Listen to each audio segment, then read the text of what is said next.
Hello everyone, my name is Jimmy and welcome to the last lap. In today's video we're going to be breaking down all of the wild things that happened from Daytona this past weekend. But before we hop into it, just want to remind you guys, hit that like button and subscribe button. We greatly appreciate it if you did that. And you can also check out our social media pages, which are linked in the description as always. But let's go ahead and hop straight into the episode. As always, I have my friend and co-host Matthew joining me on the show, and wow, that was quite a weekend in Daytona. Even the Xfinity race was wild. Cup race was wild as well. Unfortunately, I didn't get to watch too much of either race because I was actually at VIR, Virginia International Raceway, for the IMSA race out there. A vlog will be coming out for that soon. I had media credentials and behind the scenes stuff, so a vlog will come out for that soon. But for now, we're going to talk about NASCAR and Daytona. So Matthew has a feel to finally be done with Daytona in the regular season, and now we're going to go into the playoffs starting next week at Darlington. Well, I can't believe that the playoffs already started. It still feels like yesterday we started the season at Daytona, and I still got no words to describe the chaos that we got this weekend, which we will get into. But I think it'd be cool if the Cup Series actually tried VIR. What do you say? Yeah, I mean, it would be cool for them to race at VIR. I'm not sure if it would work because that is quite a narrow track, not too many passing zones there. Well, that'll be perfect for NASCAR then. But if Kimi Räikkönen can test there with the next gen car for Trackhouse, then who knows? Maybe in the future NASCAR can maybe take a stab at it. It's a wonderful facility, as you guys will see in the vlog. But yeah, let's go ahead and talk Daytona.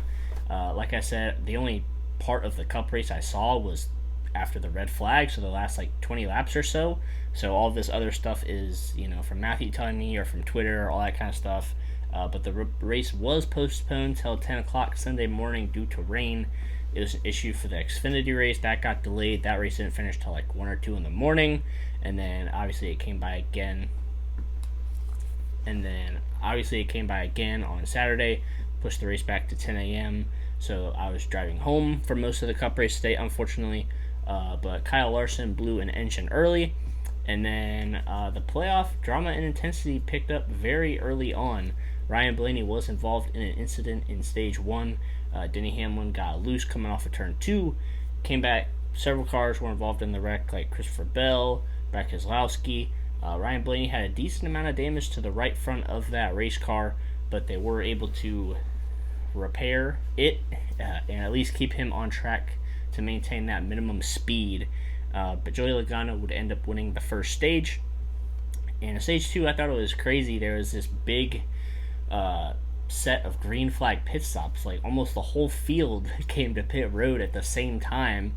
I think the Toyotas were the only drivers to stay on the racetrack, but just a huge swarm of cars just came down pit road and green flag pit stops took place. I don't think there were any incidents or anything either, which is crazy when 20 or 30 cars come down pit road for a green flag cycle at Daytona. But Kyle Busch would end up winning the second stage, and Martin Truex Jr. was able to gain a lot of points on Ryan Blaney in the stages. I think he got stage points in each stage 1 and stage 2, so he was able to chew into that lead. It was 20 something points going into the race.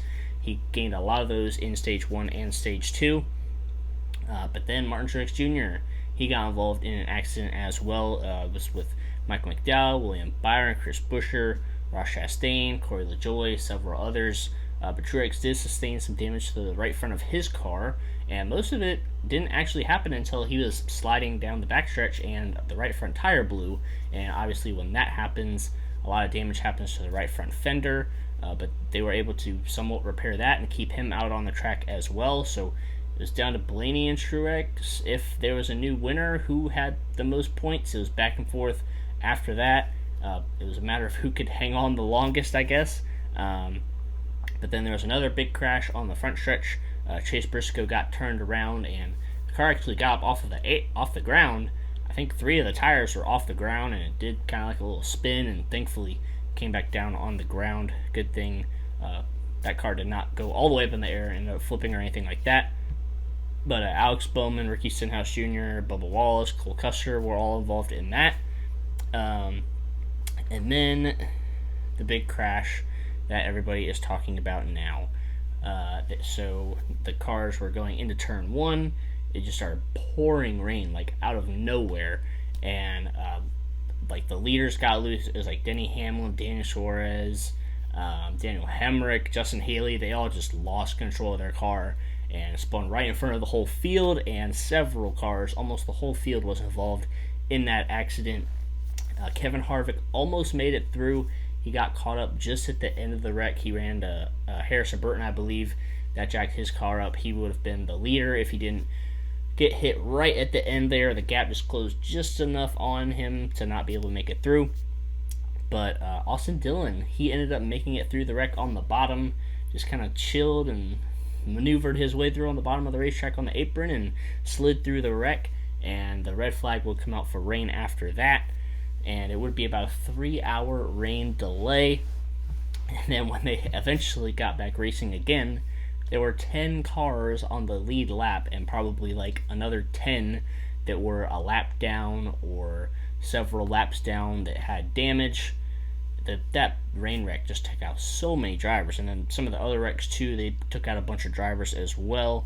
But pretty much Ryan Blaney and Martin Truex Jr., their playoffs hopes, they lied in Austin Dillon's hands, because he was pretty much the only driver on the lead lap that if he won, they would knock one of them out of the playoffs. There was like Cody Ware, BJ McLeod, Landon Castle, David Reagan. They were on the lead lap, but if they won, they wouldn't have affected the playoff grid. So it's pretty much, if Austin Dillon won, one of them would be knocked out. Martin Truex Jr. was ahead of Ryan Blaney in points before that red flag came out, but since so many cars were knocked out of the race, Ryan Blaney, as long as he stayed on the track, he could slowly pick up a few positions as those drivers from the red flag were out of the race, so he would catch them and end up passing them and getting points. But on the restart, Austin Cindric, Austin Dillon, Landon Castle, and Martin Truex Jr., they pulled away. It was like a 4-car freight train, but Tyler Reddick and Noah Gragson actually ended up catching them. Noah Gragson in that Beard Motorsports car. And then Truex eventually lost the draft from that front pack, fell back in the clutches of the second pack, lost the draft there as well. He was just barely trying to hang on, losing all these spots as Ryan Blaney was picking up spots. Austin Dillon, he was in second place at the time. He ended up sending Austin Cindric a little too aggressively into turn one and almost spinning him out going into the corner. Cindric thankfully was able to save the race car, but Austin Dillon was able to take the lead. Tyler Reddick caught up to him and was in second, and obviously they're teammates, so Tyler Reddick was playing all the defense he could to protect his teammate Austin Dillon, who would go on to win the race at Daytona, punch his spot into the playoffs. Technically 16 winners, but unfortunately due to Kurt Busch being injured, Ryan Blaney would get in on points by 3 over Martin Truex Jr. So let me quickly go over the results, and I'll go over all of the main points from today's race. So obviously RCR teammates Austin Dillon and Tyler Reddick finished first and second. Austin Cindric came back to finish third. And then Landon Castle and Noah Gragson both get a top 5. Great run for those guys. And then right after that, Cody Ware and BJ McLeod finished 6th and 7th. Arguably the two cars that had the least amount, like the cleanest race cars of the day. Cody Ware and BJ McLeod finished 6th and 7th, which is unbelievable. I don't know how neither of those cars really got dinged up, but props to them. Right place, right time. Daytona's a survival race. They did exactly that. Got top 10. So congratulations to them. Martin Truex Jr. still finished 8th after everything he went through today. David Reagan 9th, and Kyle Busch rounds out the top 10. Ryan Blaney finished 15th, and he was like 3 or 4 or 5 laps down, which just shows how many cars were taken out of this race today. But let's quickly go into this rain controversy call. When it happened, I was a little more frustrated than I probably should have been at first. So I already said everything that happened. Was it Scott Miller that came into the? I think it was him who came into the. He came into the booth and was like, "There's nothing we could have done." So in that instance, for that specific case, I don't think there was anything they could have done, but I do think that there are things they could do in the future to prevent this from happening again. I know it's a tough call, but when you see the rain, you know how you can like look out and see the rain coming, like it's falling way out in the distance. Maybe they should throw the caution a little bit earlier. Like look at the radar and be like, okay, there's a gap, so we can still get this race in. So it's not going to be a race deciding call if we throw this caution right now or something like that. Because I would rather them be safe than sorry. We saw this at Watkins Glen last week. NASCAR, I give NASCAR applause. I give them a round of applause for what they did at Watkins Glen after red flagging the race after they were gonna go green, but there were still some patches on the track that of standing water. So I would prefer for them to be safe rather than sorry. But I know in Florida the rain comes really quickly. It comes in just pop-up showers. So I'm not gonna blame NASCAR too bad for this, but I would like to see an improvement or something that they learn from this so that hopefully it doesn't happen again. It's just unfortunate to see 20 plus cars get involved in an accident and taken out of the race for nothing they did wrong. But yeah, also like I said, Martin Truex Jr. missed the playoffs by 3 points, which is really tough to swallow. After 26 races, 3 points, that's one position in a stage in 3 races, or all those crazy scenarios.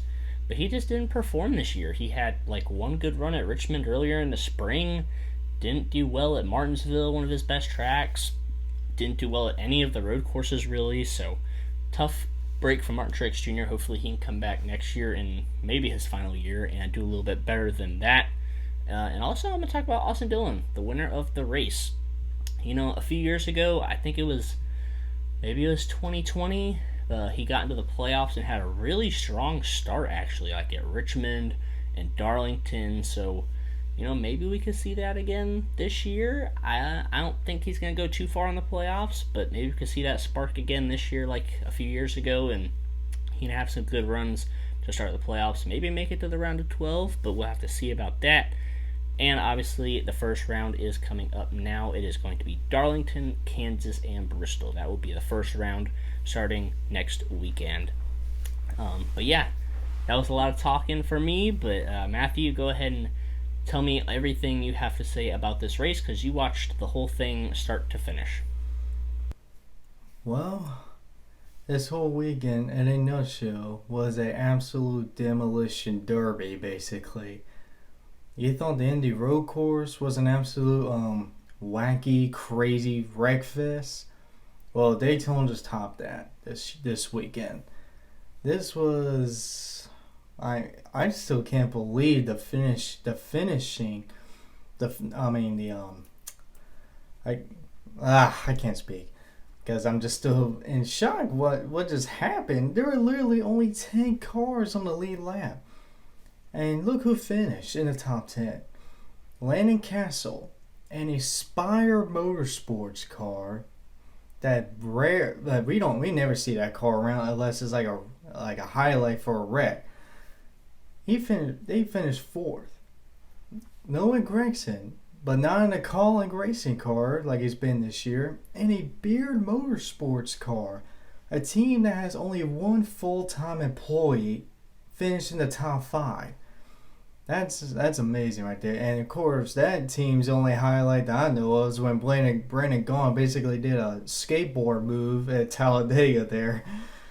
And Cody Ware, everyone's favorite driver, right, Jimmy? Everyone's favorite driver. 6.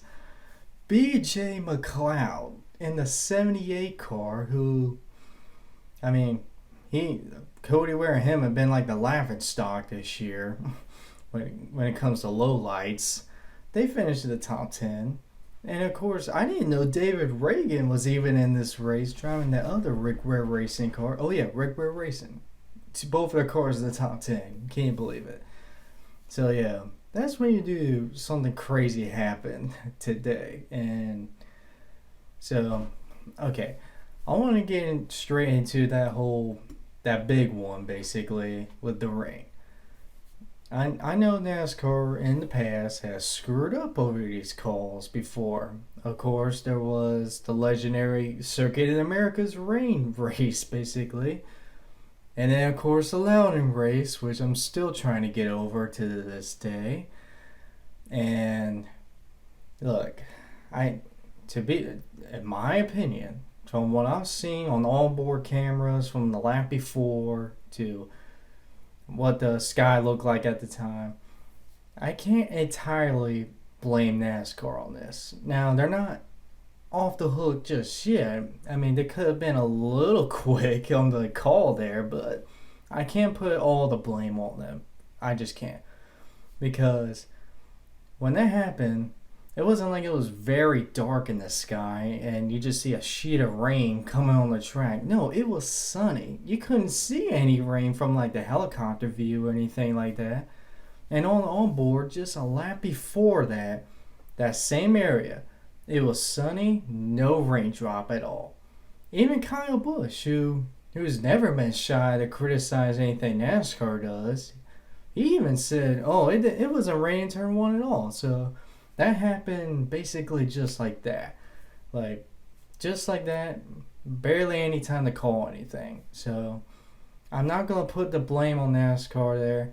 It was just a very bad timing, very bad circumstances right there where it took out a bunch of cars. So, I mean, I hate it for all those people, all those cars right there getting torn up, but man, that was just a very bad circumstance right there. So, moving on beside that, man, and then, of course, when they got the restart going, Dillon, Austin Cindric are battling for the lead there. And I knew Austin Cindric was not in a good place because right behind him, they had the two RCR cars and the Beer Motorsports car, which is basically, put together by RCR. Basically, they have that RCR line. So he was basically not in a good spot there. And of course, Austin Dillon had to bump out of the way, I guess, which reminded me of another Austin Dillon win at Daytona, if you remember 2018, when he basically pulled the same move on Eric Almirola for the Daytona 500. So, wasn't really a fan of that move there, but, I mean, Austin Cindric said he understood. Austin Cindric even said, like, he understood since he was trying to get in the playoffs there. So, it is what it is. But yeah, Austin Dillon ended up winning at Daytona again. This is the second time he's won at Daytona. His fourth career win. Never really been the biggest Austin Dillon fan just because I feel like he absolutely does not deserve the number 3 number. If anyone, it should be Tyler Reddick, but I mean, too late now. He's going to 2311, so no point in doing that. But yeah, Austin Dillon becomes the 16th different winner, and I was right in my prediction. We got 16 winners, even though Kurt Busch is not in the playoffs anymore. Still 16 winners. And yeah, that was a one crazy race. I mean, I mean these super speedways these days are just these big old wreck fests now. So I'm sure Talladega we're gonna see the same exact thing, and probably like Cody Ware or something will win because there'll be like only 5 cars left at Talladega. So we'll see. I can't wait for the playoffs, and it's gonna be a fun one, especially with all the parity this year. I think this is gonna be the most unpredictable playoffs that we have ever seen. So yeah, I can't wait for Darlington, and we'll see how Austin Dillon does in the playoffs. But I'm placing my bet on he's going to be going back to a regular season form in 3 races after being down like 60 points. So that's just me. And yeah, that was a crazy race, and yeah, all fun, all chaos. Hey, don't reveal your playoff picks too early because we need to do our brackets still like last year and reveal, who we have going on to each round and all that kind of stuff. So don't do anything too early. We gotta still do that this week, and you guys will see all of that. And we'll probably also go over our playoff predictions from earlier in this year. And boy, oh boy, have those been shattered, and those are probably going to be really ugly to look back over as we go into the playoffs this year. But we're going to quickly rate this race and get on out of here. So for me, I don't really feel like my rating is valid because obviously I know everything that happened. I saw replays and everything, but I didn't see it live. The only thing I really saw was the last 20 laps. But if I were to rate it, I'd honestly go a little bit lower than most people would probably think. I'd probably give it like a 6.5 out of 10. I know the racing was really good early on. There were a lot of wrecks and all of that stuff, but like just the rain caution, it just turned me off. Honestly, I was like, I didn't really like it. It was a controversial call. It took a lot of drivers out of the race. It didn't deserve to be. There was a whole thing about, was Austin Dillon the leader? Was Kevin Harvick the leader? And all that confusing stuff. But the racing was good. I will say that I did like that. But just for that whole scenario, it was just a downer for me. But Matthew, what are you going to rate the race from Daytona? I'll give it a 8 out of 10. I thought the racing itself, besides the constant wrecking and rain, the racing itself was intense. I mean, there was really only one moment that they went single file, and that didn't even last long. And yeah, it was super intense. Had me on the edge of my seat the whole time. So I'll give it an 8 out of 10. That's probably why my rating's a little bit lower, because the only racing I saw was like 10 cars on the lead lap fighting for the win. I didn't get to see like a big pack. You saw Cody Ware, BJ McLeod for the win. Yeah, but that's pretty much all I saw. I didn't see any of the pack racing live. I know it was good, so thankfully that was good, and hopefully we can see something similar like that at Talladega. Although I would prefer, I honestly prefer if there's not a big wreck like late in the race and there's like a really good finish, like a side-by-side finish or dramatic finish or anything like that, instead of like 5 cars battling for the win at the end. So hopefully we can get a little bit of that at Talladega instead of what we got today. But also for our fantasy points, I think you beat me by 5 points today. You got 133, I got 128, which is pretty abysmal compared to some of our better fantasy performances this year. But it's Daytona. What do you expect? You'll have a 9-point lead as we go into the playoffs, and I think we get up to 5 picks with our drivers now, and everything resets. So very excited for that. But yeah, Matthew, do you have any other closing thoughts before I go ahead and wrap the video up? Well, I want to talk about the Xfinity race. Congratulations to Jeremy Clements. Like we were just talking about Beater Motorsports having one full-time employee. That whole organization, or that whole team basically, that's basically a family-run organization. They don't have that Junior Motorsport support, that Joe Gibbs Racing support. So I just want to see my congrats to Jeremy Clements. And the GOAT himself, Timmy Hill, finished second in an NBM car. I can't believe it. I mean, the Xfinity race and the Cup race were basically the same exact race, basically. So many wrecks in both of those races. And the guys like Timmy Hill, Jeremy Clements, and then the Cup Series, you had like Landon Castle, Noah Gragson battling for the win. And that's when you knew it was an absolute chaos wreckfest there. So, and I feel bad for Martin Truex Jr., by the way. And Ryan Blaney fans should be fortunate that Kurt Busch decided to basically pull out that waiver, because with Austin Dillon winning, he would have been out too. So, yeah, Ryan Blaney fans are relieved right there. But I feel bad for Truex. It's just been a disappointing year for him, in my opinion. And I don't want to hear anyone crying about, the playoff format's stupid, it's unfair. Well, he had 26 races to win. He's freaking Martin Truex Jr., a champion, and a Joe Gibbs Racing car. He had 26 races, and he did nothing, basically. He only got 3 top 5s this season. That's bad for Martin Truex Jr. and Joe Gibbs Racing standards. So yeah, I don't want to hear any excuses about how the playoff format is stupid and everything when he had 26 races to win and he didn't do anything. So I don't want to hear it.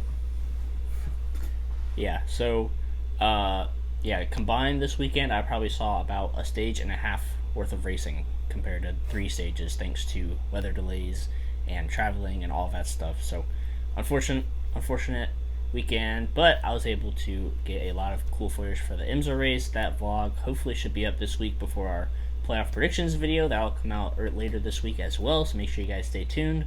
lots of cool stuff coming to the channel this week. Make sure you guys are subscribed and also looking at our social media pages for updates. But until next time, we'll see you guys in the next video.